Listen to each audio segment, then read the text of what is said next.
আজ তোমার জন্য স্পেশাল ফিশ পাস রান্না করেছি।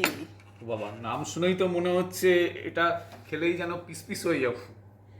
এত মজা করো না তো, আগে খেয়ে দেখো কেমন হয়েছে।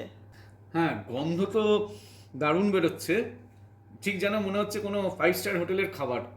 তাহলে প্রতিদিন বানিয়ে দেবো। না না, প্রতিদিন এত ভালো খাবার খাওয়া যাবে না, তাহলে তার বাইরে খাওয়ার কোনো অজুহাত খুঁজে পাবো না। আচ্ছা, সত্যি করে বলো তো কেমন হয়েছে, খেয়ে দেখো। দারুণ হয়েছে। না খেয়েই বলে দিচ্ছ।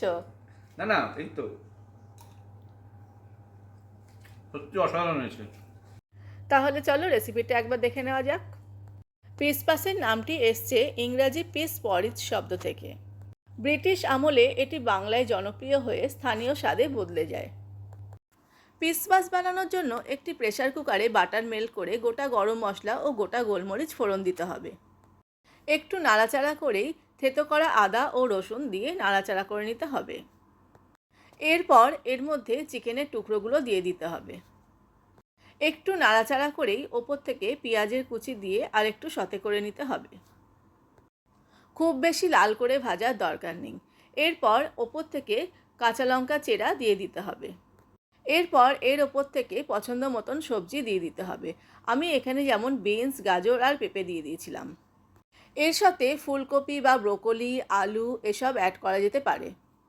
অল্প একটু নাড়াচাড়া করেই ওপর থেকে চালটা দিয়ে দিতে হবে। গোবিন্দভোগ চাল হলে ভালো। সাথে চালের ডবল পরিমাণ জল ও অল্প একটু দুধ দিয়ে দিলাম।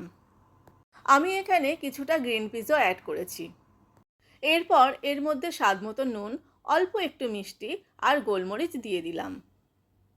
হালকা একটু নাড়াচাড়া করে সব কিছু মিশিয়ে নিয়ে প্রেসার কুকারে ঢাকনা দিয়ে ওই দুটোর মতন সিটি দিয়ে দিতে হবে।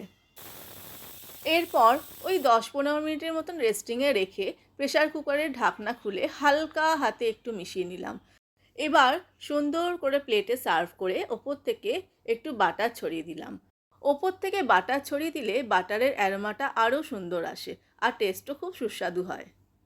ব্যাস, পিস পাস একদম রেডি। আমি স্যালাড সহযোগে সার্ভ করলাম।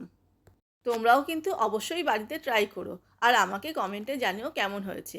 আর অবশ্যই দেখতে থাকো সিআরএস স্টোরিজ।